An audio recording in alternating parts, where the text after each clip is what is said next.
My dear children, Vanakkam. Again, I wish you all a good health. Chemical kinetics lesson last session வந்திருக்கோம். இதுக்கு முந்தின செஷன்ல நம்ம வந்து ரெண்டு part of the lesson complete பண்ணிருக்கோம். First part வந்து மெயின்லி அபவுட் ரேட். ரேட்னா என்னன்னு சொல்லி டிஃபைன் பண்ணி ரேட் ரிலேட்டடா இருக்கக்கூடிய ஆவரேஜ் ரேட்டு, இன்ஸ்டன்டேனியஸ் ரேட், ரேட்டை மேத்தமேட்டிக்கலா சொல்ற முறை, அப்புறம் ரேட்டை கால்குலேட் பண்றதுக்காக ரேட் லா அப்படின்னு ஒண்ணு, அதுல ரேட் கான்ஸ்டன்ட் ஒண்ணு பார்த்தோம். அப்புறம் ஆர்டர் அண்ட் மாலிகுலாரிட்டிங்கிற விஷயம்லாம் பார்த்துட்டு ஃபர்ஸ்ட் ஆர்டர் ஜீரோ ஆர்டர் ரியாக்ஷன்லாம் முடிச்சு அதுக்கு ரேட் கான்ஸ்டன்ட் கால்குலேட் பண்ற ஈக்குவேஷன் டிரைவ் பண்ணினேன். அப்புறம் ஹாஃப் லைஃப் பீரியட் ஒரு விஷயம் பார்த்து அது ரிலேட்டடா இருக்கக்கூடிய ப்ராப்ளம்ஸ் எல்லாம் ஒர்க் அவுட் பண்ணோம். சைட் பை சைட் கொஸ்டின்ஸ் பார்த்தோம். நம்ம second part of the lesson என்ன பார்த்தோம்னா தியரிஸ் ஆஃப் ரியாக்ஷன் ரேட்ஸ். அதுல ரெண்டு விஷயம் படிச்சிருப்போம். ஒண்ணு என்னன்னு பார்த்தோம்னா கொலிஷன் தியரின்னு ஒண்ணு, அதுல ஒரு ரெண்டு பாயிண்ட் மட்டும் உங்களுக்கு சொன்ன ஞாபகம் இருக்கும். அடுத்தது கொலிஷன் தியரியினுடைய எக்ஸ்டென்ஷன் அல்லது அதனுடைய நெக்ஸ்ட் இம்ப்ரூவ்மெண்ட் அல்லது நெக்ஸ்ட் டெவலப்மெண்ட் தான் வந்து அரீனியஸ் தியரி. தியரி கொடுக்கல, பட் அதுல இருக்கக்கூடிய ஈக்குவேஷன் கொடுத்து அதை எப்படி நம்ம பயன்படுத்தலாம் அப்படிங்கிறத போன கிளாஸ்ல பார்த்து முடிச்சோம். ஸோ இப்போ last part of the lesson உங்க புக் எடுத்துட்டீங்க நினைக்கிற எல்லாரும் பேஜ் நம்பர் 222 வந்துருங்க. Page number 222. இன்னைக்கு கொஞ்சம் பேர் படிக்கணும். படிக்கிறது ஒன்றும் பெரிய விஷயம் இல்லை, ஜஸ்ட் ஒரு முறை ரீட் பண்றதுக்கு தயாரா இருங்க. I will call by name.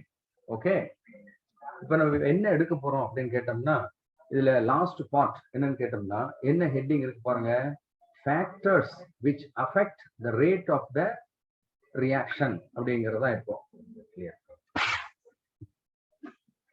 Factors which affect the rates of the reaction அப்படிங்கறதா இப்போ நம்ம பார்க்க போறோம். நம்ம என்ன அப்படின்னு ஃபேக்டர்ஸ் போது இங்க என்ன மீன் பண்றோம் நம்ம அப்படின்னு கேட்டோம்னா இப்போ ஒரு ஒரு ஒரு ஒரு ஒரு ப்ராசஸ் அல்லது ஒரு விஷயம் எடுத்துட்டோம்னா it depends upon certain factors அப்படின்னு சொல்றோம். நம்ம ஒரு சின்ன நமக்கு புரியுற மாதிரி சொல்லணும்னா சே நீங்க வந்து ஒரு பர்டிகுலர் சப்ஜெக்ட்ல பப்ளிக் எக்ஸாம் எழுதுறீங்க. சே கெமிஸ்ட்ரியில பப்ளிக் எக்ஸாம் எழுதுறீங்க.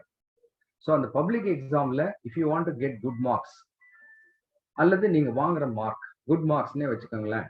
அந்த குட் மார்க் வாங்கணும்னா எப்படி ஒரே ஒரு ஃபேக்டரா இல்லை, அந்த மார்க் வாங்குறது எதை பொறுத்தது, ஒண்ணு யாரை பொறுத்தது அப்படின்னு கேட்டோம்னா அந்த இண்டிவிஜுவல் பர்சன், இந்த ஸ்டூடெண்ட், அதாவது உங்களுடைய திறமை இருக்கு.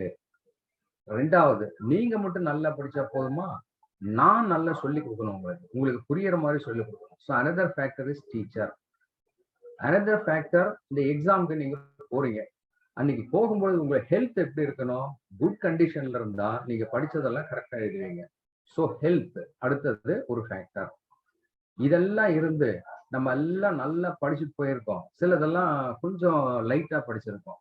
அந்த கொஸ்டின் பேப்பர்ல நீங்க லைட்டா படிச்சதெல்லாம் நிறைய கொஸ்டினும் நல்லா படிச்சதுல இருந்து கொஸ்டினும் சரியா கேட்கல அப்படின்னா இந்த question paper will be tough அப்படின்னு சொல்லுவோம். நம்ம அந்த கொஸ்டின் பேப்பர் அப்படிங்கிறது இன்னொரு ஃபேக்டர். எல்லாம் நல்லா தெரியுது, எல்லா கொஸ்டினும் அட்டன் பண்றதுக்கு ரொம்ப ஆர்வமா எழுதுறீங்க, பட் நீங்க வேகமா எழுதினாதான் எல்லா கொஸ்டினும் எழுத முடியும், சென்டம் எடுக்க முடியும். அப்ப வேகம்னு போது அந்த இடத்துல எது, உங்களுடைய டைம். இது மாதிரி if you want to get good marks in an examination இத்தனை ஃபேக்டர் இருக்கு. இண்டிவிஜுவலா நீங்க, உங்களுடைய டீச்சர், உங்களுடைய ஹெல்த், நீங்க பாக்குற கொஸ்டின் பேப்பர், டைம். இது மாதிரி ஒரு ரியாக்ஷன் நடக்குது அப்படின்னு சொன்னா நம்ம என்ன கேள்விப்பட்டோம், reactant is going to transform into product. So இந்த ரியாக்ஷனுடைய ரேட் அப்படின்னு சொல்றோம் இல்லையா, ரேட், வேகம், ஸ்பீடு அப்படிங்கிறது எப்படி, எல்லா ரியாக்ஷனுக்கும் ஒரே மாதிரி இருக்கா ரேட்டு? இப்போ உங்க கிளாஸ்ல வந்து ஒரு 30 to 35 ஸ்டூடெண்ட்ஸ் இருக்கீங்க, ஒரு டெஸ்ட் வைக்கிறோம், எல்லாரும் ஒரே மாதிரி மார்க் வாங்குறோமா? கிடையவே கிடையாது. ஸோ இந்த மாதிரி ரியாக்ஷன்ஸ் நிறைய இருக்கு, எல்லாத்துலயும் ரியாக்டன் தான், எல்லாத்துலயும் ப்ராடக்ட் தான், எல்லாத்துலயும் ரேட் இருக்கு. But all the reaction do not possess the same rate. They differ in the rate. Speed different-ஆ இருக்கும். ஸோ இந்த ரேட்டுங்கிறது எப்படிப்பட்டது, எதை பொறுத்து இருக்கும் அப்படின்னு சொல்றதுதான் factors which affect the rate ன்னு சொல்றோம். ஒரு 2 மார்க் சிம்பிளா ஒரு கொஸ்டின் கேட்பான், சிம்பிள், வெரி சிம்பிள், அந்த ஃபேக்டர்னுடைய நேம் சொல்லுங்கன்னு கேட்பாங்க. உங்களுக்கு கொஸ்டின் பேங்க்ல கொஸ்டின் நம்பர் 39, கொஸ்டின் நம்பர் 39 அதுல என்ன கொஸ்டின் கேட்டிருக்காங்கன்னா mention the factors which affect the rate of the reaction அப்படின்னு ஒரு question. So simply mention the factors.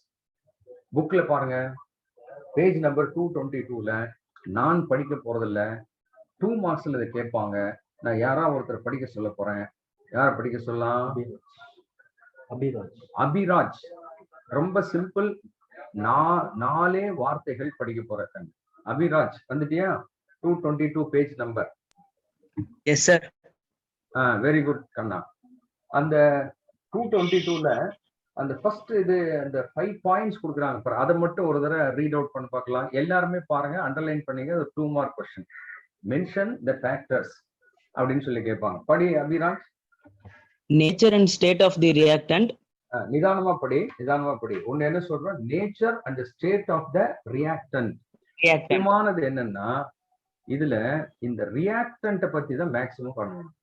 இந்த ரியாக்டனுடைய நேச்சர் அப்புறம் ஸ்டேட் அது என்னன்னு உள்ள போலாம். சோ ஒன்னு ஓகே. ரெண்டாவது concentration of the reactant. Again இதே concentration of the reactant. the reactant வந்து எவ்வளவு எடுத்திருக்கோம், அமௌண்ட், அதான் கான்சென்ட்ரேஷன். Very good. மூணாவது surface area of the reactant. Again இதே ரியாக்டன்ட்டுக்கு சர்ஃபேஸ் ஏரியா அப்படின்னா என்ன சார், அந்த ஒரு பவுடரா எடுத்திருக்கோமா, சாலிடா எடுத்திருக்கோமா?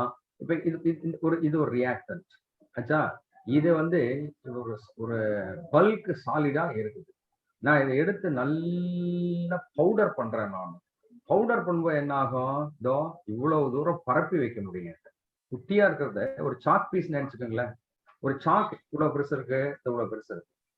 இதையே நான் ஒரு நல்ல அரைச்சன்னு சொன்னா பவுடரா வந்துடுது. பவுடரை நம்ம ஸ்ப்ரெட் பண்ணோம்னா அதான் சர்ஃபேஸ் ஏரியா நீங்க மெயின் பண்றோம். So surface area of the reactant. இது மூணுமே ரியாக்டன்ட்டோட கன்சர்ன்டு. ஓகே. நாலாவதுப்பா டெம்பரேச்சர் ஆஃப் தி ரியாக்ஷன். நேத்து படிச்சோம் போன கிளாஸ்ல அரீனியஸ் தியரியில. டெம்பரேச்சர் இன்க்ரீஸ் ஆச்சுன்னா ரேட் இன்க்ரீஸ் ஆகும் அப்படின்னு சொன்னோம் இல்லைங்களா. So temperature 4th factor. Okay. 5th presence of the catalyst. Very good. இந்த கேட்டலிஸ்ட் பத்தி நம்ம 10th லெசன்ல படிக்க போறோம். உங்களுக்கு தெரியும் கேட்டலிஸ்டுடைய ஒர்க் என்ன, to alter the rate. So catalyst இல்லாம ஒரு ரியாக்ஷன் செய்யறதும் கேட்டலிஸ்ட் பிரசன்ஸ்ல செய்யும் போது என்ன ஆகும், கேட்டலிஸ்ட் இருந்தா ரியாக்ஷன் ரேட் பொதுவா இன்க்ரீஸ் ஆகுது. உங்களுக்கு மனசுல நல்ல பதியம் பாருங்க ஒரு தடவை. Very good Abhiraj. இந்த 5 பாயிண்ட்டும் 2 மார்க்ல சிம்பிளா கேட்டுருவோம். இப்போ ஒரு பாயிண்டா எடுத்து நம்ம இல்லுஸ்ட்ரேட் பண்ண போறோம், கொஞ்சம் எக்ஸ்பிளைன் பண்ண போறோம், அவ்வளவுதான் விஷயம். சரி, இது எல்லாரும் கொஸ்டின் நம்பர் 39 புடிச்சுக்கிட்டீங்களா? பாருங்க, புடிச்சிட்டீங்களா? இப்ப நான் ஒரு பாயிண்டா உள்ள போறேன். ஒண்ணுமே இல்ல, ரொம்ப சிம்பிள், உங்களுக்கே சொல்ல முடியும். டக்குன்னு பாத்தீங்கன்னா ஃபர்ஸ்ட் பாயிண்ட் என்ன சொல்றோம் நம்ம அப்படின்னு கேட்டோம்னா, nature and state. Nature and state of reactant அப்படின்னு சொல்றோம். State of reactant. நேச்சர்னா தன்மை தமிழ்ல சொன்னோம்னா, ஸ்டேட்னா அது சாலிடா, லிக்விடா, கேஸா அப்படிங்கிறது. ஒரு ரியாக்ஷன் நடக்கிறதா வச்சுக்கலாம். சே நம்ம இப்படி வச்சுக்கலாமா, A2 அப்படின்னு ஒரு ரியாக்டன், B2 அப்படின்னு ஒரு ரியாக்டன், கிவிங் 2AB அப்படின்னு சொல்றோம். இந்த ரியாக்ஷன் நடக்கணும்னா பாருங்க, ஏக்கு நடுவுல ஒரு பாண்ட் இருக்கு, பிக்கு நடுவுல ஒரு பாண்ட் இருக்கு. இப்ப என்ன நடக்குது, ஏக்கும் பிக்கு நடுவுல பாண்ட் வருது, 2 மாலிக்யூல் இப்படி. சோ அப்ப இது பார்த்த உடனே உங்களுக்கு என்ன புரியுது, இந்த ரியாக்ஷன் ஹேஸ் டு ப்ரொசீட் அப்படின்னா முதல்ல என்ன நடக்குது தெரியுங்களா, இந்த பாண்ட் பிரேக் ஆகணும், இந்த பாண்ட் பிரேக் ஆகணும். சோ ஓல்டு பாண்ட்ஸ் எல்லாம் என்ன ஆகணும்னா பிரேக் ஆகும், புதுசா பாண்ட் இங்க ஃபார்ம் ஆகுது. முதல்ல ஏக்கு நடுவுல, பிபிக்கு நடுவுல, இப்ப எதுக்கு நடுவுல, ஏபிக்கு நடுவுல, ஏபிக்கு நடுவுல. அப்போ என்ன சொல்லலாம்னா, for a reaction to occur the old bonds must break and new bonds should form அப்படிங்கிறோம். அப்போ ஓல்டு பாண்ட் பிரேக் ஆகுது. நம்ம ஒரு எக்ஸாம்பிள் வரேன்னு, சே ஹைட்ரஜன் கேஸ் இருக்கு, ஃப்ளூரின் கேஸ் இருக்குது, ரெண்டையும் மிக்ஸ் பண்ணோம்னா HF அப்படின்னு வருது. உங்களுக்கே தெரியும், இதுல ஹைட்ரஜன் நடுவில் இருக்க பாண்ட் பிரேக் ஆகும், இதுல ஃப்ளூரின். சிமிலர் ரியாக்ஷன்ஸ் நீங்க படிக்க போறீங்க, குளோரின் கூட அதே மாதிரி, ஹைட்ரஜன் புரோமின் கூட அதே போல, ஹைட்ரஜன் அயோடின் கூட. இந்த 4 நம்ம என்ன சொல்வோம், fluorine, chlorine, bromine, iodine, 4 similar elements. இதுக்கு என்ன பேர் அடிக்கடி கேள்விப்பட்டிருக்கோம் நம்ம, ஹாலோஜன்ஸ் அப்படின்னு சொல்லுவோம். ஸோ இங்க வரக்கூடியது என்ன அப்படின்னு கேட்டோம்னா, மேல இருக்க மாதிரி HF மாதிரி HCl, HCl மாதிரி HBr, HBr மாதிரி HI. ஸோ இங்க மேலதான் இந்த ரியாக்ஷன் மாதிரி. இப்ப இதுல H2க்கு நடுவில் இருக்க பாண்ட் பிரேக் ஆகணும், குளோரின் குளோரின் புரோமின் அயோடின் நடுவில் பாண்ட் பிரேக் ஆகணும், ஹைட்ரஜன் ஹேலைட் ஃபார்ம் ஆகும். இந்த ரேட் எல்லாம் ஈக்குவலா இருக்குமான்னு பார்த்தோம்னா இருக்காது. எப்படி? இந்த ரெண்டையும் நம்ம இந்த மாதிரி ஒரு கண்டெய்னர்ல இந்த ரெண்டு கேஸையும் மிக்ஸ் பண்ணா போதும். ஈவன் டார்க்ல வச்சா கூட ரியாக்ஷன் ஃபாஸ்டா நடக்காது. ஒரு மைல்டு எக்ஸ்ப்ளோஷன் கூட நடக்கும், அவ்வளவு ஃபாஸ்ட். பட் இதே கண்டெய்னர்ல நீங்க இந்த ஹைட்ரஜனையும் குளோரினையும் மிக்ஸ் பண்ணீங்கன்னா டார்க் ரூம்ல வச்சா reaction will not take place. So இது எதுல நடக்குது? டார்க்ல. ரெண்டாவது குளோரின் போடும்போது என்ன நடக்குது? சன்லைட்ல வச்சா தான் நடக்குது. சன்லைட் ஆகுது இருக்கணும் அட்லீஸ்ட். அப்போ இது ஃபாஸ்ட், இது கொஞ்சம் ஸ்லோ. வேற ஹைட்ரஜன் புரோமின் இருக்கு இல்லையா, இதை நீங்க இந்த கண்டெய்னர்ல போட்டு சன்லைட்ல வச்சா நடக்காது. பின்ன சார் லேசா ஹீட் பண்ணாதான் நடக்கும். லேசா ஹீட் பண்ணணும். So it's again slow. இதே ஹைட்ரஜன் அயோடின் ரெண்டையும் மிக்ஸ் பண்ணி நீங்க லேசா ஹீட் பண்ணா ரியாக்ஷன் நடக்காது. பிளாட்டினம் அப்படிங்கிற கேட்டலிஸ்ட் போட்டா வேகமா நடக்கும். அப்ப இதுல எது ஃபாஸ்ட்? H2F2 very fast. அடுத்தது ஸ்லோ ஸ்லோ ஸ்லோ. அப்ப சிமிலர் ரியாக்ஷன் ஏன் சார் வேற இருக்குது அப்படின்னு பார்க்கும்போது இந்த நெட் எனர்ஜினா இது பிரேக் ஆகுறதுக்கு இது பிரேக் ஆகுறதுக்குள்ளேயே மொத்த எனர்ஜி. அப்புறம் இது ஃபார்ம் ஆகும்போது இன்வால்வ் ஆகிற நெட் எனர்ஜி இருக்கு இல்லைங்களா, இது எப்படி இருக்கும்னா ஒவ்வொரு ரியாக்ஷனுக்கும், ஏன்னா இது டிஃபர் ஆகும். நேச்சர் ஆஃப் த ரியாக்டன், அதாவது இங்க fluorine chlorine bromine iodine, of course we have same hydrogen, but இங்க ஒரு ரியாக்டன்ட்ல ஒரு சேஞ்ச் இருக்கு.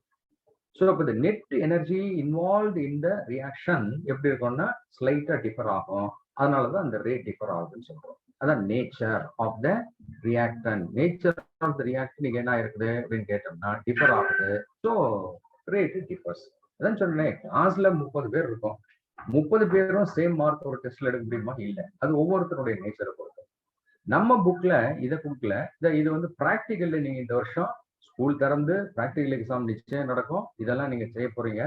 பொட்டாசியம் பெர்மாங்கனேட் அப்படிங்கிறத ஒரு ஆக்சிடைசிங் ஏஜென்ட். இத ஃபெரஸ் அமோனியம் சல்பேட் அப்படின்னு ஒரு ரெடியூசிங் ஏஜென்ட். இந்த ரெண்டையும் போட்டா ஆக்சிடேஷன் ரிடக்ஷன் நடக்கும். இதே மாதிரி பொட்டாசியம் பெர்மாங்கனேட் ஆக்சிடைசிங் ஏஜென்ட்டோட ஓகே ஆக்சாலிக் ஆசிட் ஒரு ரெடியூசிங் ஏஜென்ட் போடலாம். இங்கேயும் என்னதான் அப்படின்னு கேட்டோம்னா ரெண்டுலையுமே என்ன நடக்க போகுதுன்னா ஆக்சிடேஷன் ஃபாலோட் பை ரிடக்ஷன் நடக்குது. ரெண்டுலையுமே KMnO4 same, but FAS oxalic acid. இந்த ரியாக்ஷன் ரூம் டெம்பரேச்சர்ல நடக்கும், ஃபாஸ்டா நடக்கும். பட் இது ரூம் டெம்பரேச்சர்ல நடக்காது, ஹீட் பண்ணாதான் நடக்கும். அப்போ ரெண்டுலயும் ரிடக்ஷன் ஆக்சிடேஷன் தான். ரியாக்டன்ட் ஆல்மோஸ்ட் சேம், பட் ஒரு ரியாக்டன்ட் சேஞ்ச் ஆகும் பொழுது ரேட் டிஃபர் ஆகுது அப்படிங்கிறாங்க. சிம்பிள். அதாவது நேச்சர் டிஃபர் ஆகுதுன்றோம். அதே மாதிரி இன்னொரு எக்ஸாம்பிள் கொடுக்குறாங்க. என்ன எக்ஸாம்பிள் அப்படின்னு கேட்டோம்னா, இந்த எக்ஸாம்பிள் சும்மா பாருங்க, நீங்க எக்ஸாம்பிள் எல்லாம் ஞாபகம் வச்சுக்க வேண்டியது இல்லை. இந்த ஸ்டேட் அப்படின்னு சொல்றோம் இல்லையா, ஸ்டேட் போது என்னென்ன ஸ்டேட்ல ரியாக்டன்ட் இருக்கு? Solid, liquid, gas. என்ன மாதிரி இருந்தா ரியாக்ஷன் பெஸ்ட் ஃபாஸ்டா நடக்கும்னு கேட்டா கேஸஸ் தான். ஏன்னா நம்ம கேள்விப்பட்டோம் கைனடிக் தியரின்னு போன கிளாஸ்ல கூட சொன்னோம், கேஸஸ் போது எக்கச்சக்கமான மாலிகூல்ஸ் இருக்குது. மாலிகூல்ஸ் எல்லாம் ஃபாஸ்டா மூவ் ஆகும். லிக்விட்ல இருக்குது, பட் கேஸ்ல தான் ரேண்டம் மோஷன், கொலிஷன் நடக்கிறதால சொன்னோம். அதனால கேஷியஸ் ஸ்டேட்ல இருந்தா ரியாக்ஷன் லிட்டில் ஃபாஸ்டர். இப்ப சே சோடியம் அப்படிங்கிற சாலிட் ஒரு டெஸ்ட் டியூப்ல எடுக்கிறோம். இந்த சோடியம் வச்சிருக்கேன் ஆச்சுங்களா. இதுல அயோடின் போட்டா நமக்கு சோடியம் அயோடைட் அப்படிங்கிற ஒரு சப்ஸ்டன்ஸ் கிடைக்கணும். NaI இந்த பேலன்ஸ் எழுதுறேன்னு.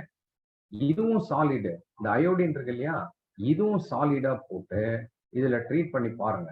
இதுவே சோடியம் சாலிடா இருக்குது, வேற இந்த அயோடின் வந்து வேப்பர் ஸ்டேட்ல எடுக்கிறீங்க. போன முறை சாலிட், இப்ப என்ன ஸ்டேட்ல? வேப்பர் ஸ்டேட்ல. இப்ப பாத்தீங்கன்னா சேம் ரியாக்ஷன் ஃபாஸ்டரா நடக்கும். ஸோ அப்போ சாலிட் ஸ்டேட்ல இருக்கிறத விட கேஷியஸ் ஸ்டேட்ல ரியாக்ஷன் ஃபாஸ்டர். அதான் இந்த நேச்சர் ஒண்ணு, இது வந்து ஸ்டேட். இன்னொரு எக்ஸாம்பிளுக்கு போடுறேன். இது கூட நீங்க ப்ராக்டிக்கல் இன்வெஸ்ட் செய்ய போறீங்க. ஒரு டெஸ்ட் டியூப்ல லெட் நைட்ரேட் அப்படின்னு ஒரு சால்ட் இருக்குது, ஒயிட் கலர்ல இருக்கும். ஓகே, இத வாட்டர்ல டிசால்வ் பண்ணி சொல்யூஷனா எடுத்துருக்கீங்க. இதுல கொண்டு வந்து பொட்டாசியம் அயோடைட் அப்படிங்கிற இன்னொரு சொல்யூஷன், திரும்ப சொல்றோம், சொல்யூஷன் தண்ணியில கரைச்சி வச்சிருக்கு. இது என்னன்னு கேட்டோம்னா பொட்டாசியம் அயோடைட். நீங்க இதுல இந்த பிராக்டிக்கல்ல செய்வீங்க. இது அப்படியே உள்ள ஊத்தும் போது இங்க பாத்தீங்கன்னா ஒரு எல்லோ கலர் பிரிசிபிடேட் பிரமாதமா இன்ஸ்டன்டேனியஸா இங்க எல்லோ கலர் பிரிசிபிடேட் ஃபார்ம் ஆகும். இது எப்போ சொல்யூஷன் ஸ்டேட்ல. இதுவே lead nitrate white colored solid. Okay, so lead nitrate white colored solid plus potassium iodide ஒரு white colored solid. ஒரு டெஸ்ட் டியூப்ல இந்த ரெண்டு சாலிடையும் போட்டீங்கன்னா nothing happens. ஏன்? இங்க வந்து சாலிட் ஸ்டேட்ல இருக்கும்போது reaction is very very slow, அல்லது நடக்கல.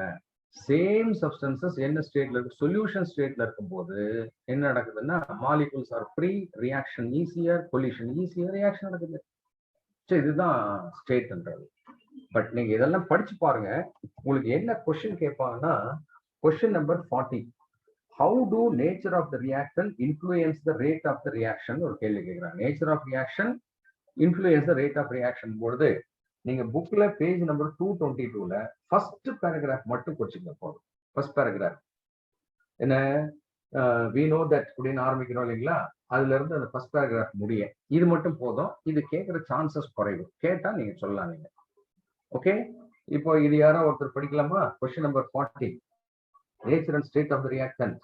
கொஸ்டின். அன்பரசு, அன்பரசு இருக்கியா கண்ணா? அன்பரசு வா வா வா பார்க்கலாம்.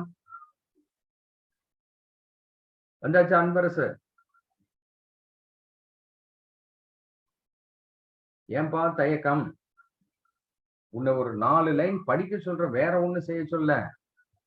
கொஸ்டின்லாம் நான் கேட்கல, don't worry. Page number 222ல Anbarasu இது தப்பு கண்ணா, நிறைய பேர் தப்பு பண்றீங்க. கிளாஸ்ல அப்புறம் நான் பாயிண்ட் அவுட் பண்ணுவேன் உங்களை. ஸ்கூல் திறந்த உடனே உங்களை தான் பிடிக்க போறேன் நான்.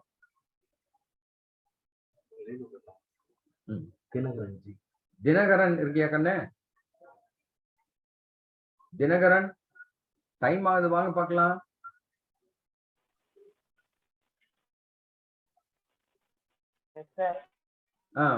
தினகரன் வந்துட்டியா? கொஞ்சம் அந்த போன் கொஞ்சம் கிட்ட வச்சுக்கோ. எனக்கு நீ பேசுறது கேட்கல, பட் நீ பேசுறது தெரியுது. ஓகே, கொஸ்டின் நான் படிக்கிறேன். Question number 40, how do nature of the reactant influence rate of reaction அப்படின்றது கொஸ்டின். அதுக்கு பதில் வந்து nature and state of the ரியாக்டன்ட்ல ஃபர்ஸ்ட் பேராகிராஃப் மட்டும் அப்படியே படி பார்க்கலாம். கொஞ்சம் சத்தமா படி. தப்பான பரவாயில்ல, பாத்துக்கலாம். We know that a chemical reaction involves breaking of certain existing bonds of the reactant and forming new bonds which lead to the product. The net energy involved in this process is depend on the nature of the reactant and hence the rate are different for different reactants. அவ்வளவுதான்பா. நீயே புரியுதான் பாரு என்ன சொல்றாங்க, எல்லாரும் புரியுதா பாரு.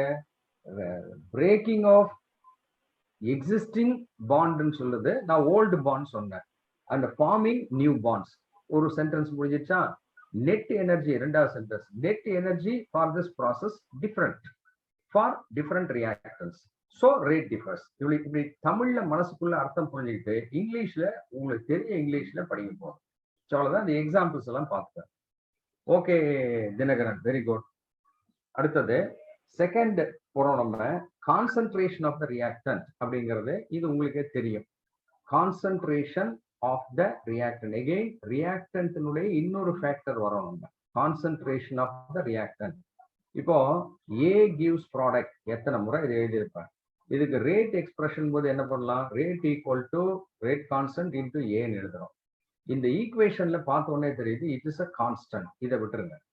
அப்போ ஏங்கிற concentration ரேட்டுக்கு டைரக்ட்லி ப்ரொபோர்ஷனல். உங்களுக்கே புரியுது. So when we increase the concentration, சே இந்த ஏங்கிறத ஒரு 10 மோல் எடுக்கிறேன், ரேட் எவ்வளோ அப்படின்னு அப்சர்வ் பண்ணி முடிச்சிருங்க. அப்புறமா என்ன பண்றீங்கன்னா 10 மோலுக்கு பதில் இதை வந்து ஒரு 20 மோல் எடுத்து பாருங்க, எப்படி இருக்கு ரேட். 30 எடுத்து பாருங்க, அதாவது ஒவ்வொரு முறையும் புதுசா செய்யணும். 40 மோல்ஸ், 50 மோல்ஸ், ஸோ இந்த கான்சென்ட்ரேஷன் இன்க்ரீஸ் பண்ணிட்டே போனீங்கன்னா ஒவ்வொரு முறையும் ரேட் என்ன ஆகும், இன்க்ரீஸ் ஆகும். இங்கே புரியுது.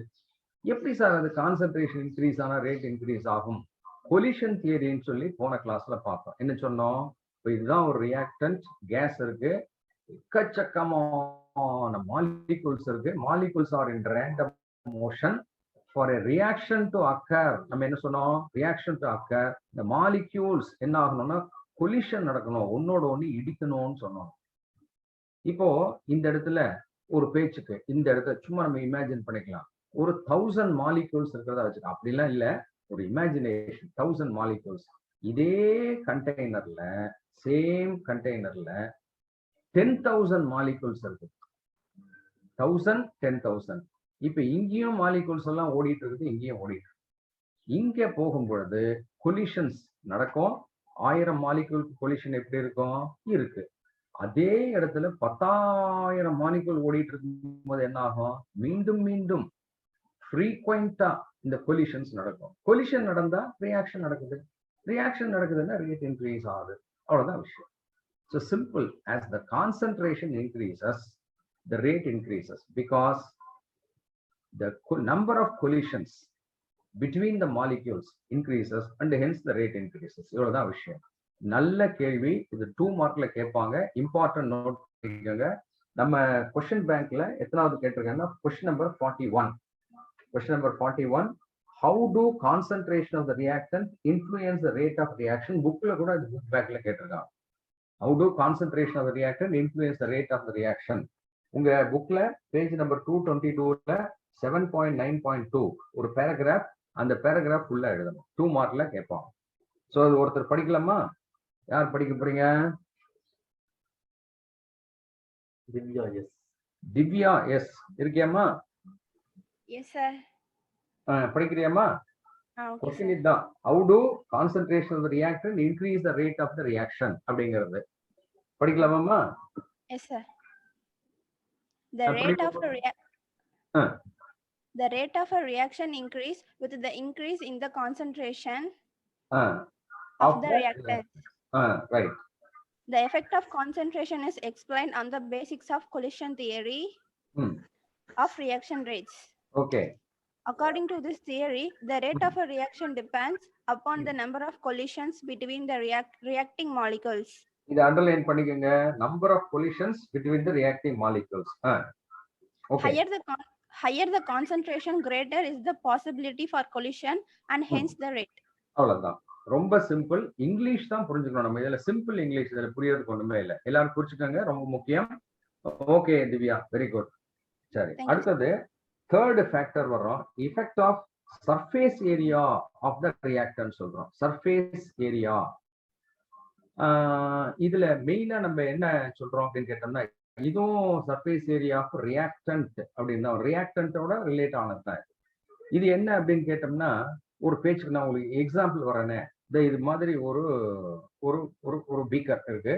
இதுல டைல்யூட் ஹைட்ரோகுளோரிக் ஆசிட் வச்சிருக்கோம் நம்ம. ஸோ HCl இருக்குன்னு வச்சுக்கோங்க. இது டைல்யூட் HCl இருக்கு. ஓகே, நான் இதுல வந்து கால்சியம் கார்பனேட் அப்படிங்கிற சாலிட போட்டேன்னு சொன்னா இது ரியாக்ட் ஆகி இது இந்த ஃபுல் ரியாக்ஷன்லாம் எழுதுறதுன்னு எழுதுறேன். CaCl2 வரும். இது என்ன ஆகும்னா CO3 டீகம்போஸ் ஆகி கார்பன் டை ஆக்சைடு கேஸ் வரும், அப்புறம் வாட்டர் வரும். ஆச்சுங்களா?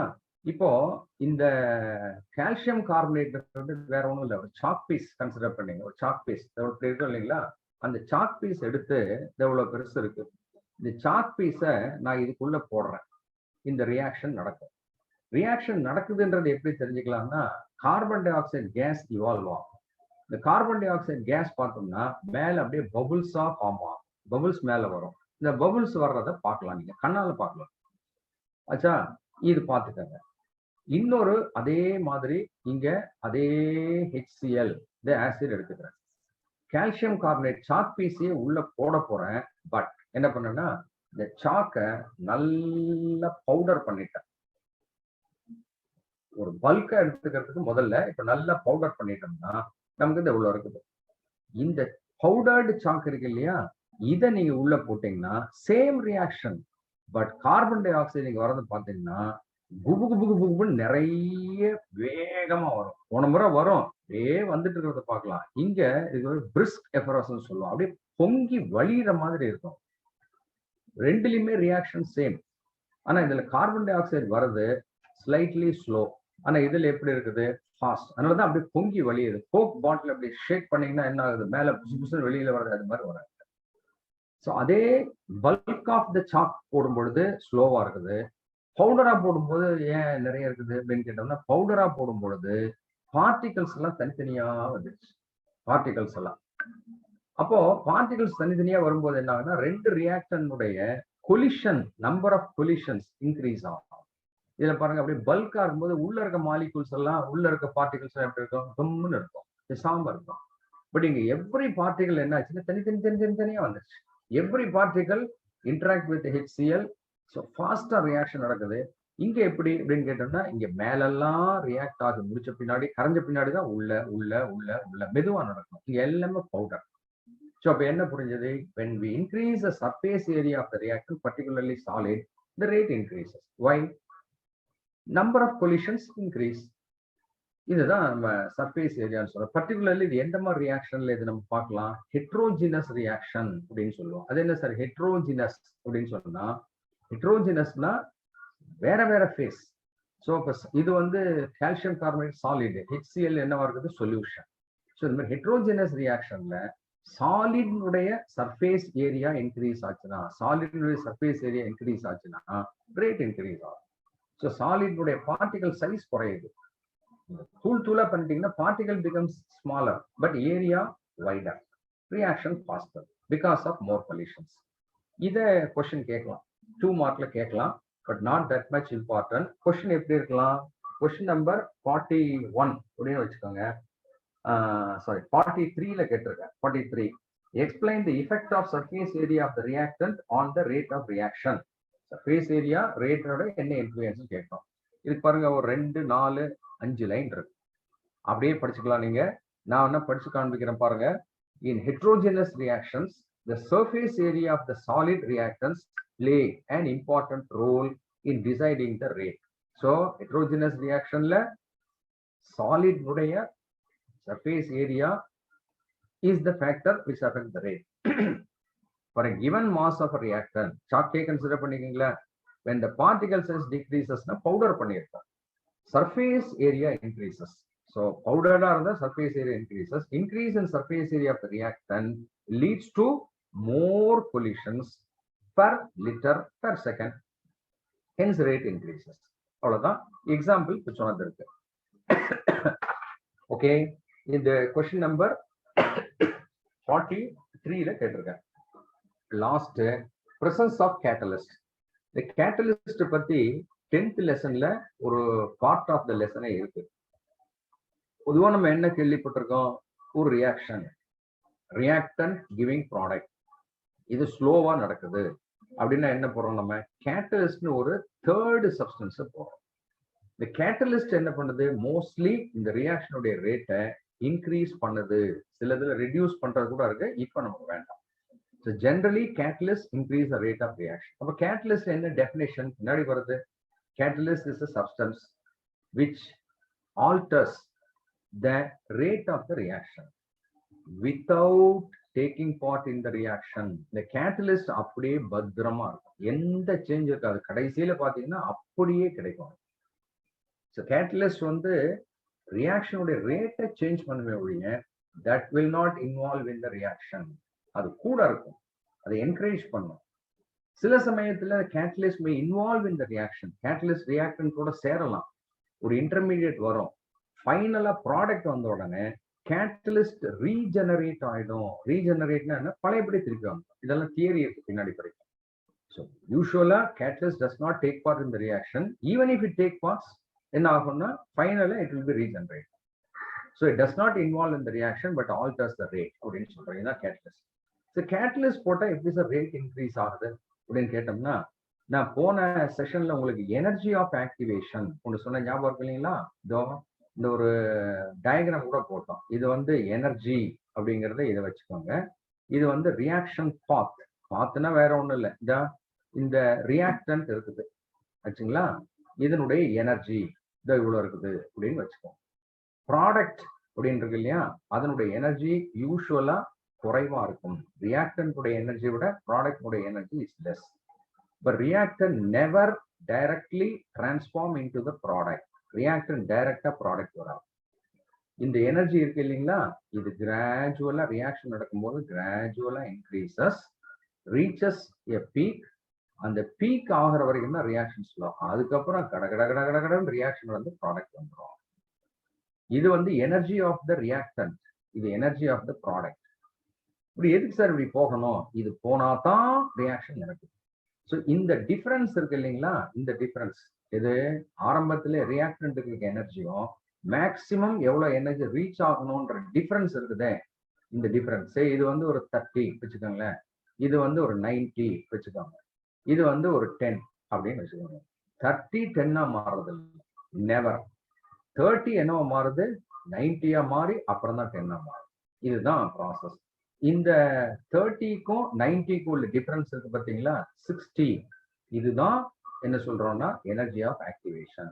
இது நார்மல் பாத், ஒரு ரியாக்டன் ப்ராடக்டா மாறணும்னு சொல்லி.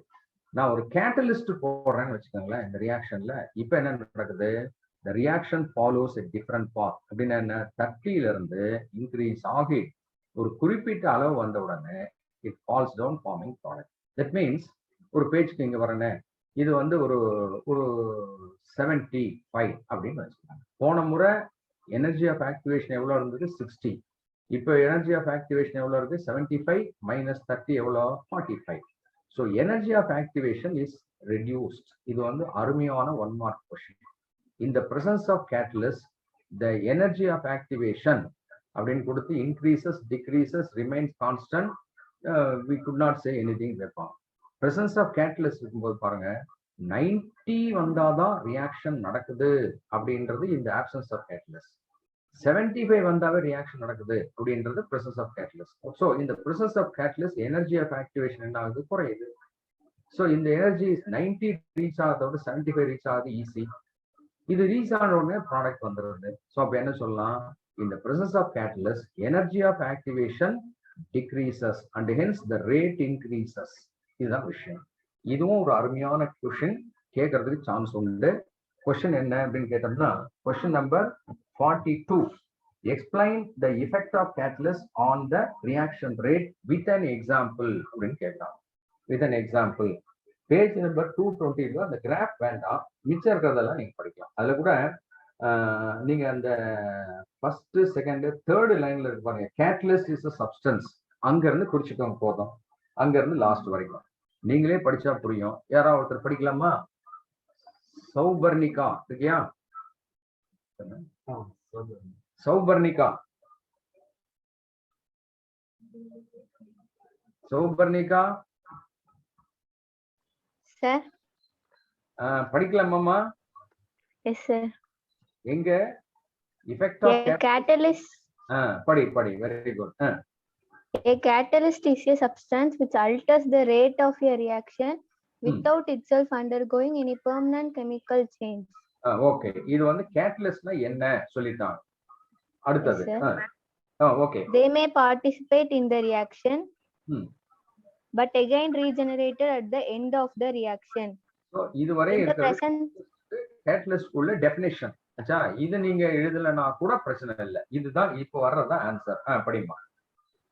In the presence of a catalyst, the energy of activation is lowered and hence greater number of molecules can cross the energy barrier and change over to products, thereby increasing the rate of the reaction.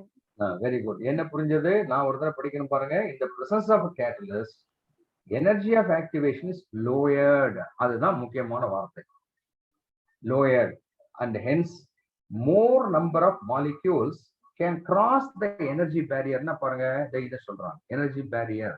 இது இந்த இடத்துல இங்க 90 வர்றதை விட 75 போது என்ன ஆகும், நிறைய மாலிகூல்ஸ். இப்போ உங்களுக்கு பாஸ் மார்க் அப்படின்னு சொல்லி பாஸ் மார்க் வந்து 50 அப்படின்னு வைக்கிறாங்க. ஒரு கிளாஸ்ல வந்து ஒரு ஸ்கூல்ல 250 பேர் இருக்காங்க. பாஸ் மார்க் 50 வாங்கினாதான் பாஸ் அப்படின்னு போது ஒரு 25 பேர் ஃபெயில் ஆயிட்டாங்க. இதே பாஸ் மார்க் 30 அப்படின்னு வச்சா எல்லாம் பாஸ் பண்ணிடுவாங்க. ஸோ அது மாதிரிதான் இப்ப 50 அப்படிங்கிறது பாஸ் பண்றது கொஞ்சம் பேருக்கு கஷ்டம், 30 போது நிறைய பேருக்கு ஈஸி. இந்த எனர்ஜி ஆஃப் ஆக்டிவேஷன் குறையுது, இதுதான் விஷயம். அதுதாங்க எனர்ஜி பேரியர் கிராஸ் ஆகுதுன்னா 50 கிராஸ் பண்றது ஈஸி, 30 கிராஸ் பண்றது ஈஸி, 50 கிராஸ் பண்றது கஷ்டம், 30 ஈஸி அப்படிங்கிற மாதிரி இந்த இந்த இந்த பேரியர்னா இதைதான் சொல்றாங்க.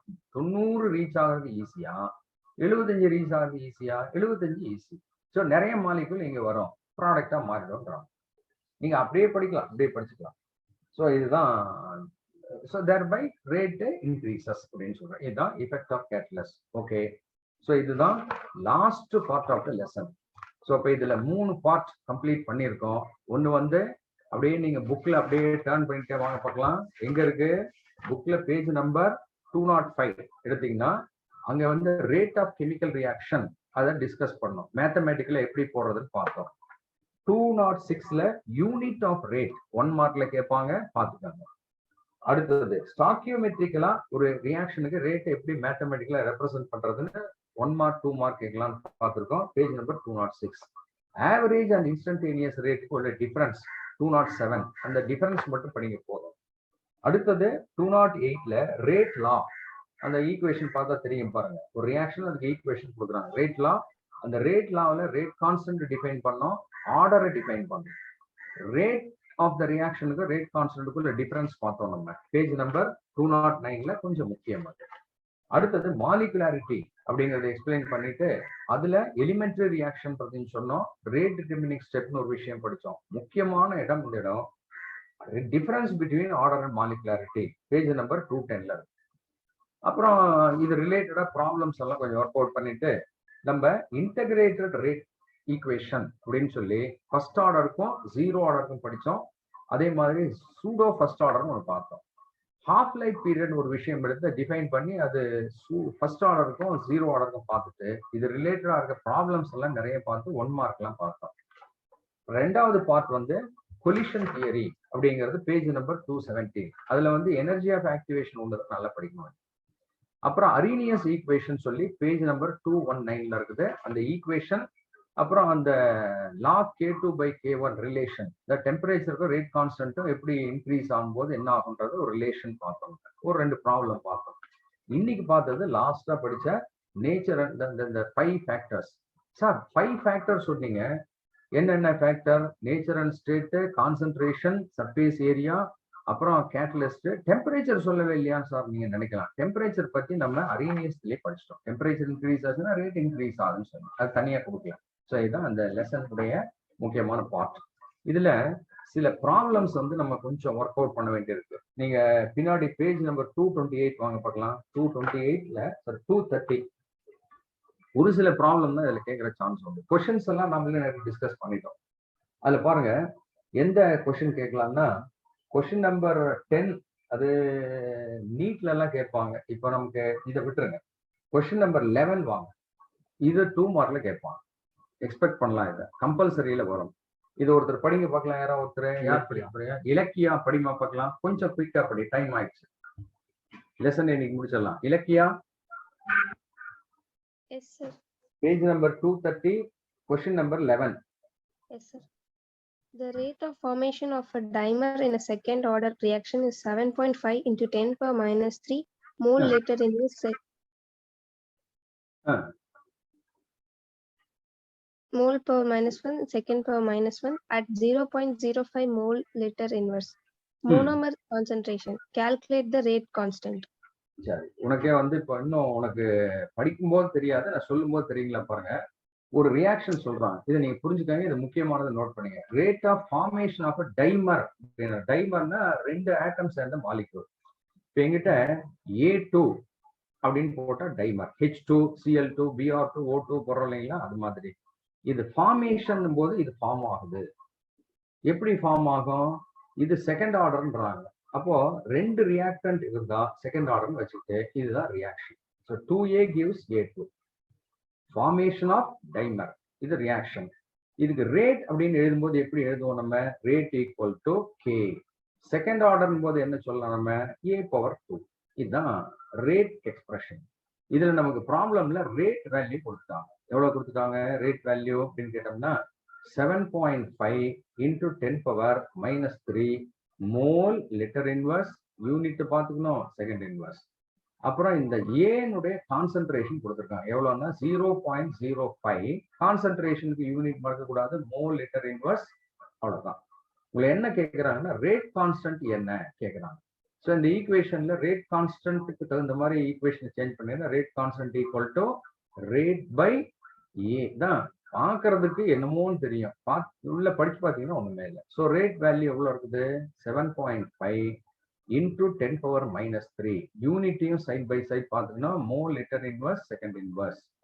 இந்த கான்சென்ட்ரேஷன் எவ்வளோ 0.05 ஸ்கொயர். ஸ்கொயர் போது இன்னொரு தடவை போடுறேனே 0.05. யூனிட்டை மறந்துடக்கூடாது, மோல் லிட்டர் இன்வர்ஸ். இன்னொரு மோல் லிட்டர் இன்வர்ஸ். என்ன 2 முறை. இது சிம்பிளா பாருங்க. இதை 0.05ன்றது எவ்வளோ சொல்லலாம் நம்ம 5 into 10 power minus 2.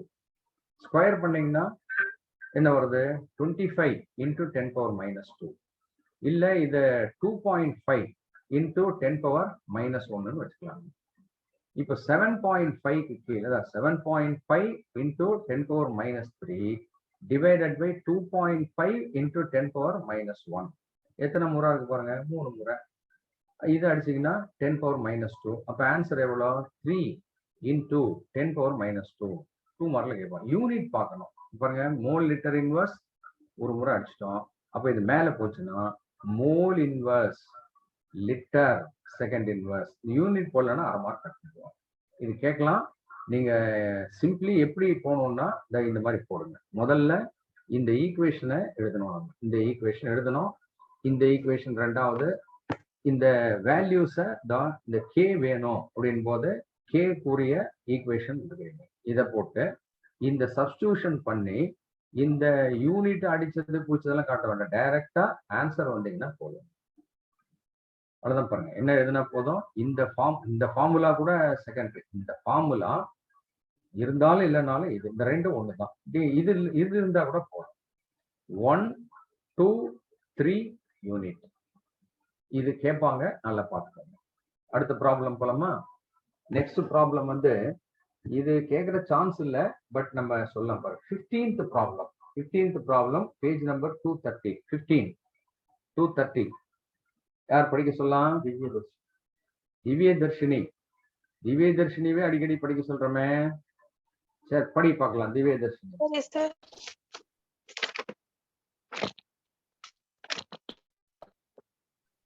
Question number 15 மா 230. Page number 230. The decomposition of Cl2O7 at 500 K in gas phase 2 Cl2 and O2 is the first order reaction. After 1 minute. இது என்ன ஆர்டர் சொல்லிட்டாங்க? First order. ஈக்குவேஷன்ல பேலன்ஸ் பண்ணல. Okay. After 1 minute at 500 K, the pressure of Cl2O7 falls from 0.08 to 0.04 atm. Calculate the rate constant in seconds inverse. ஓகேமா. இது simple. இதனால போட்டு காட்டுறேன். ஃபர்ஸ்ட் ஆர்டர்னு சொல்லிட்டாங்க. ரேட் கான்ஸ்டன்ட் கண்டுபிடிங்கன்றாங்க. ஃபர்ஸ்ட் ஆர்டர் ரேட் கான்ஸ்டன்ட்க்கு என்ன எக்ஸ்பிரஷன் தெரியும்? K = 2.303 by T log of A0 concentration ரைட்டா இனிஷியல் டிவைடட் பை A. இங்க கான்சென்ட்ரேஷன் பதில் என்ன கொடுத்துருக்காங்கன்னா ப்ரெஷர் கொடுத்துருக்காங்க. ரெண்டும் நம்ம டைரக்ட்லி ப்ரொபோர்ஷனல். ஸோ அப்போ இதுல 2.303 by T 1 மினிட்னு கொடுக்குறாங்க. பட் கொஸ்டின்ல லாஸ்ட் லைன்ல பாருங்க, calculate the rate constant in second inverseன்றாங்க. அப்ப மினிட்ல போனீங்கன்னா மினிட் இன்வர்ஸ் வந்துடும். இதை செகண்டுக்கு மாற்றும் போது என்ன போடணும்? இதுல 60 செகண்ட்ஸ் லாக் A0ன்றது எவ்வளவு? இனிஷியல் எவ்வளவு கொடுக்குறாங்க பாருங்க 0.08. இங்க போட்டுமா 0.08. கடைசி எவ்வளவு இருக்குன்ட்டாங்க reduced to 0.04. சிம்பிளி இது 2 ரைட்டுங்களா? லாக் 2க்கு என்ன வேல்யூ உங்களுக்கு நல்லா தெரியுமே உங்களுக்கு. லாக் 2க்கு என்ன வேல்யூ 0.3010 divided by 60. ஸோ இதை பெருக்கி இதை டிவைட் பண்ணீங்கன்னா இது பார்த்தீங்கன்னா உங்களுக்கு முதல்ல ஒரு இடத்துல இந்த ஹாஃப் லைஃப் பீரியட்ல பார்த்துட்டு 0.6932 வரும் டிவைடட் பை 60.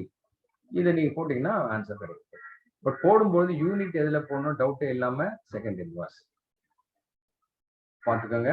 இதை கேட்கறதுக்கு சான்சஸ் குறைவு தான், இருந்தாலும் தெரிஞ்சுக்கலாம் நம்ம. ஓகே, நெக்ஸ்ட் கொஸ்டின் நம்பர் 18 வந்து ஒரு 1 மார்க்ல இதுல ஏதாவது ஒன்று கேட்டுவாங்க. நானே படிக்கிறது. Identify the order of the following reaction ஒரு கொஸ்டின். ஒரு 3 ரியாக்ஷன் கொடுத்து identify the following order of the following reaction. நீங்க புக்லயே நோட் பண்ணிக்கிறீங்களா? ரஸ்டிங் ஆஃப் அயன் அப்படின்றது இது வந்து உங்களுக்கு சிலபஸ்ல இல்ல, பட் இட் இஸ் ஃபர்ஸ்ட் ஆர்டர்னு நோட் பண்ணிங்க. First order. அதே மாதிரி radioactive disintegration of uranium isotope இருக்கு இல்லையா, இது புக்ல இல்ல பிசிக்ஸ்ல வரும். இதுவும் ஃபர்ஸ்ட் ஆர்டர். தேர்டுக்கு அவங்களே டேட்டா கொடுத்துட்டாங்க. என்ன கொடுத்துருக்காங்க? 2a + 3b gives product rate equal to k into a power half b power 2 கொடுத்துட்டாங்க. ஆர்டர்னா என்னன்னு சொல்லி நம்ம கேள்விப்பட்டிருக்கோம் அப்படின்னு கேட்டோம்னா, ஆர்டருக்கு என்ன டெஃபினேஷன் ஞாபகம் இருக்கா? ஒரு ரேட் எக்ஸ்பிரஷன்ல இங்க k a பவர் என்ன கொடுத்துருக்காங்க? a power half b power 2 கொடுத்துட்டாங்க. ஆர்டர்னா என்னன்னு சொல்லி நம்ம கேள்விப்பட்டோம்? இந்த sum of the powers of the concentration terms ன்னு சொல்லியிருக்கோம். sum of the powers of concentration terms எவ்வளோ? 2 plus half equal to 2.5. அது ஓவரால் ஆர்டர் இஸ் 2.5. இதெல்லாம் சிம்பிள். கொஸ்டின் நம்பர் 20 இருக்கு இல்லையா, இதை நம்ம ஒரு 3 ப்ராப்ளம் இந்த மாதிரி ஒர்க் அவுட் பண்ணியிருக்கோம். கொஸ்டின் நம்பர் 20 இது வந்து நான் எந்த பேஜ்ல இருக்குன்னு சொல்றேன் பாருங்க. இது ரெஃபரன்ஸ் ஆல்ரெடி இருக்கு நம்ம கிட்ட. Page number 209. அதுல அந்த ஆர்டர் கண்டுபிடிக்கிறது 2வது டேபிள் காலம் இருக்குது, அங்க ஒரு ப்ராப்ளம் இருக்குது. அதே மாதிரி கொஸ்டின் நம்பர் பேஜ் நம்பர் 212 அங்க ஒரு ஃபைண்ட் த ஆர்டர் அப்படின்னு ஒன்று பாருங்க, டேபிளர் காலம் அங்க இருக்குது. அதே மாதிரி 1 மார்க்ல கூட ஒன்று பார்த்தோம் நம்ம. பேஜ் நம்பர் 228ல கொஸ்டின் நம்பர் 15 இதெல்லாம் வந்து போட்டு காட்டியிருக்கேன் நான். அந்த மாடல் இது நீங்க வந்து ட்ரை பண்ணுங்க. அதுல என்ன பண்றீங்க? ஆன்சர் ஒன்று சைட்ல குறிச்சுக்கோங்க. ஈக்குவேஷன் 2/1 போட்டீங்கன்னா ஒரு வேல்யூ கிடைக்கும். ஈக்குவேஷன் 3/2 போட்டா இன்னொன்னு கிடைக்கும். 2/1 3/2 போட்டு பாருங்க. கொஸ்டின் நம்பர் 23 கேட்கறதுக்கு சான்ஸ் உண்டு. Very simple, very important. 23 படிக்கலாமா? Page number 231 question number 23 படிக்குமா? யாராவது ஒருத்தர் யார் படிக்க போறீங்க? ரஞ்சித். போன கிளாஸ்ல ரஞ்சித் ஏமாத்திட்ட, இந்த முறை வேண்டாம். ரஞ்சித் வா பார்க்கலாம். 2 வரி. ரஞ்சித்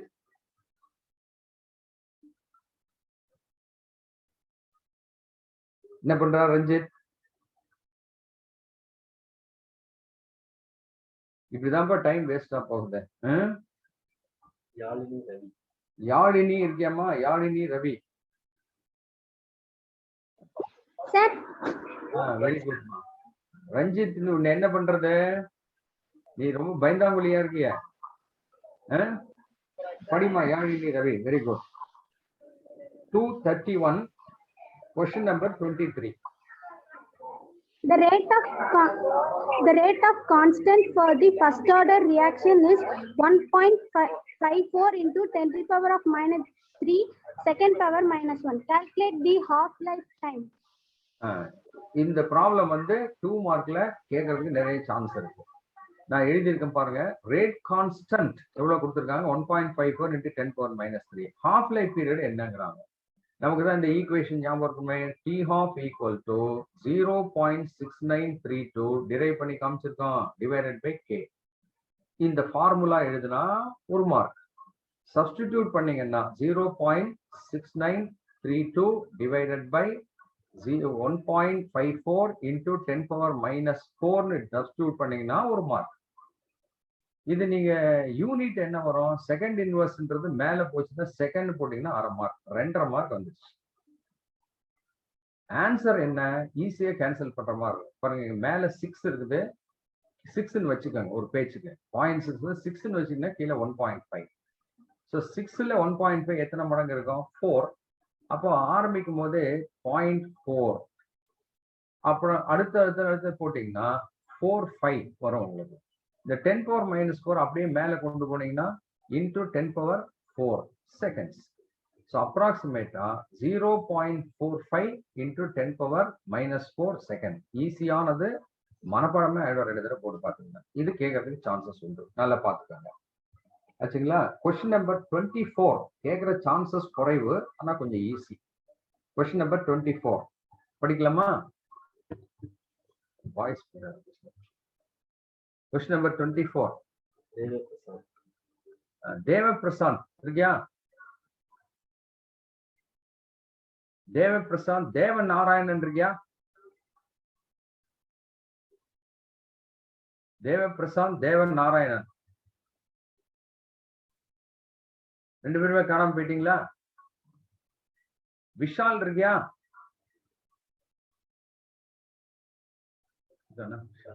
இல்ல வேற யார் இருக்காங்க பசங்க? Ramkumar Ramkumar yes sir. நீதான் நல்ல பையன் ராம்குமார். ராம்குமார் இந்த ப்ராப்ளம் நம்பர் கொஸ்டின் நம்பர் 24 படி Ramkumar. The half-life of the homogeneous gaseous reaction SO2 Cl2 gives SO2 plus Cl2, which obeys first order kinetics is 8.0 minutes. How long will it take? 8.0 இல்ல 8 minutes. Okay. How long will it take for the concentration of SO2 Cl2 to be reduced to 1% of the initial value? Very good. எப்படி போனோம்னா first ஆர்டர்னு சொல்லிட்டாங்க. உங்களுக்கு என்ன தெரியும்? First ஆர்டருக்கு இப்ப போன ப்ராப்ளம் பார்த்தோம். T half equal to 0. போடுறேன். T half equal to 0.6932 by K. இப்போ T half தெரியுதுன்னா என்ன கண்டுபிடிக்கலாம்? நம்ம K கண்டுபிடிக்கலாம். Kக்கு என்ன போடலாம்? 0.6932 divided by T half. So you can find K. இதை நீங்க இதை அப்படியே சப்ஸ்டியூட் பண்ணீங்கன்னா என்ன வருது? 0.6932 by என்ன வருதுன்னா 8. இதை போட்டா உங்களுக்கு என்ன வரும் அப்படின்னு பார்த்தோம்னா அப்ராக்சிமேட்டா போடுறேனே எத்தனை வரும்பா அப்படின்னு பார்த்தோம்னா இந்த இதுல பண்ணும்போது அப்ராக்சிமேட்டா 0.09 உங்களுக்கு கிடைக்கும். அப்ராக்சிமேட்டா 0.09 0.0866 வரும். 0.09 வச்சுக்கோங்க. இதுக்கு யூனிட் என்ன போடலாம் நம்ம அப்படின்னு கேட்டோம்னா மினிட்ல கொடுத்தனால மினிட் இன்வர்ஸ். நம்மள என்ன இந்த ஃபார்முலா வாங்க. K equal to 2.303 by T log A0 by A. இந்த கான்சென்ட்ரேஷன். இதுல உங்களுக்கு என்னென்ன தெரியுங்களா? K தெரியும். K எவ்வளோ? 0.09. 2.303 உங்களுக்கு என்ன கேட்கறாங்கன்னா டைம் கேட்கறாங்க. எதுக்குரிய டைம்? ஆஸ் இஃப் இனிஷியல் 100 இருக்குது, அது 1% ரெடியூஸ் ஆகுதுன்னு தான். ஸோ உங்களுக்கு T வேணும்னா T equal to 2.303 by 0.09. இங்க பாருங்க, இது நீ அடிச்சீங்கன்னா எத்தனை? 100. log 100 எவ்வளோ? வெறும் 2. log 100 2. ஸோ இப்போ 2ஆல பெருக்கி 4.606 divided by 0.09. இதை போட்டீங்கன்னா உங்களுக்கு கிடைக்கும். ஸோ இது போட்டா அப்ராக்சிமேட்டா 53 அப்படின்னு வரவங்க 53 மினிட்ஸ். கேட்குற சான்சஸ் குறைவு, பட் அந்த நியூமெரிக்கல் எபிலிட்டியை நீங்க இன்க்ரீஸ் பண்ணிக்கலாம். இது விடுங்க, அடுத்தது வரேன். நெக்ஸ்ட் வந்து கொஸ்டின் நம்பர் 26 வரலாம், கேட்டா கேட்கலாம். கொஸ்டின் நம்பர் 26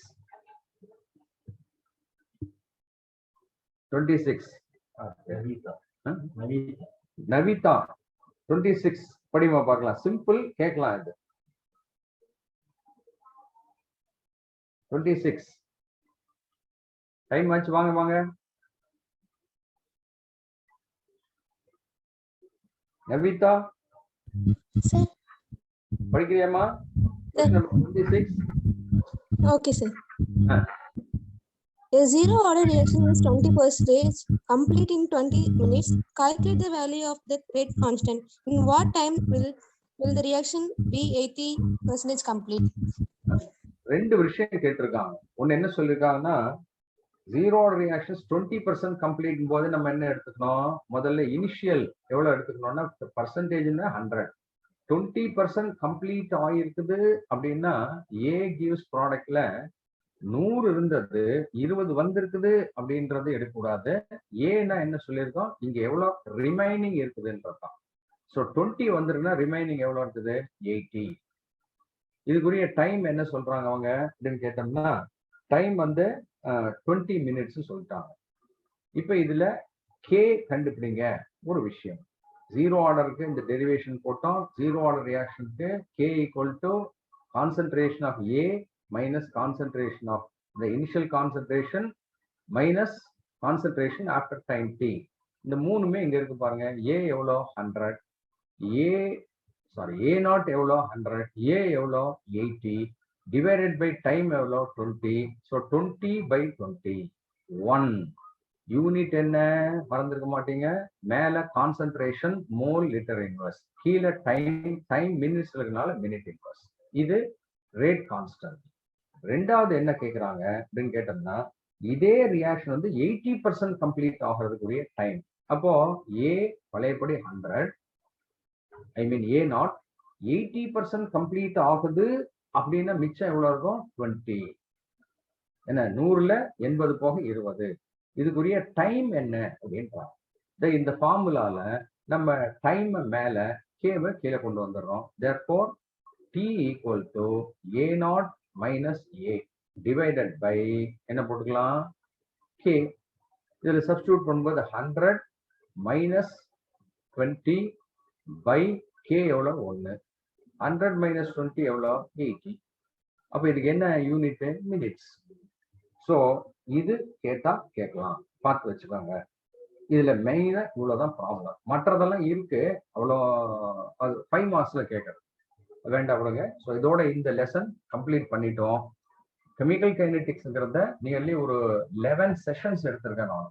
பட் அவ்வளோ டைம் ஆகாது, நிதானமா போனோம்னா எடுத்திருக்கோம். இது படிச்சுக்கோங்க, டெஸ்ட்டுக்கு தயார் பண்ணிக்கோங்க. உங்களுக்கு நெக்ஸ்ட் வீக்ல இருந்து ஒரு மிட் டேர்ம் டெஸ்ட் வருது. அதுல போர்ஷன் சார் சொல்லுவாங்க, அதை பத்தி டிஸ்கஸ் பண்ணுவாங்க.